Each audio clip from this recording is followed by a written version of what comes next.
কিশোর কুমার শুধু গানের জগতের জাদুকর ছিলেন তা কিন্তু নয়, তিনি ছিলেন নিখাত বাঙালি রসিকতার এক অনন্য সম্রাট।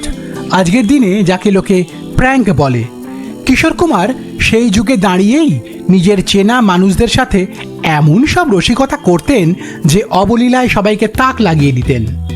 শুনুন তবে তেমনই এক বুদ্ধিদীপ্ত আর মজার ঘটনা।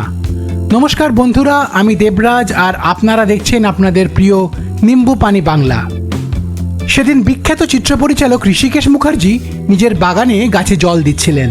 হঠাৎ তিনি দেখলেন পাশের ব্যালকনিতে দাঁড়িয়ে কিশোর কুমার শেভ করছেন, কিন্তু ওনার মুখটা খুব উদাস আর উনি একা একাই বিড়বিড় করছেন, যেন খুব বড় কোনো সমস্যায় পড়েছেন।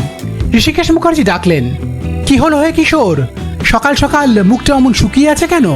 কিশোর কুমার শুকনো গলায় বললেন, আর বলবেন না দাদা, বড্ড বিপদে পড়েছি। আমার নতুন ছবির প্রডিউসারটা এত কিপটে যে কি বলবো। সে ছবির হিরো আর গায়ক দুজনকেই খুব কম টাকা দিতে চায়। এখন ওরা যদি কাজ ছেড়ে দেয় তবে তো সিনেমাটাই বন্ধ হয়ে যাবে। ঋষিকেশ বাবু তো শুনেই খুব রেগে গেলেন। তিনি জিজ্ঞেস করলেন, তা তোমার ছবির হিরো কে? কিশোর কুমার বললেন, আগে আমি। আর গায়ক? আগে সেটাও আমি।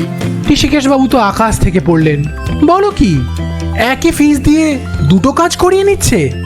দাঁড়াও দাঁড়াও দাঁড়াও, আমি এক্ষুনি ওই প্রডিউসারকে ফোন করে আচ্ছা করে দিচ্ছি। এটা কি মগের মুলুক নাকি? এরপর কিশোর কুমার তার গলার আওয়াজ একদম কমিয়ে খুব রহস্য করে বললেন, দাদা, কাজটা কি ঠিক হবে?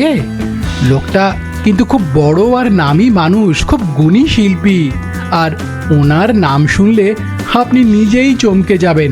আপনি কিন্তু ওনাকে চেনেন দাদা, পরে আপনার কোনো সমস্যা হবে না তো? ঋষিকেশ মুখার্জি তখন আরও জেদ ধরে বললেন, আরে আমার নাম ঋষিকেশ মুখার্জি, এই সিনেমা লাইনে আমি কাকে চিনি না বলো তো? তুমি জলদি জলদি নামটা বলো তো শুনি, দেখি ওর কত বড় সাহস। কিশোর কুমার তখন খুব বেজার মুখ করে বললেন, সেই কিপটে প্রডিউসারের নাম হলো কিশোর কুমার গাঙ্গুলি, মানে আমি নিজেই।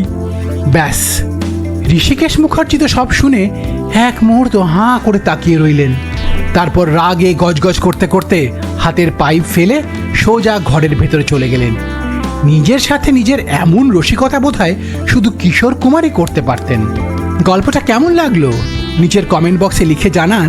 আর এরকম আরও মজাদার গল্প শুনতে আমাদের চ্যানেলটাকে সাবস্ক্রাইব করতে কিন্তু ভুলবেন না। সাবস্ক্রাইব করুন নিম্বু পানি বাংলা, খবরের একঘেয়েমি কাটায়।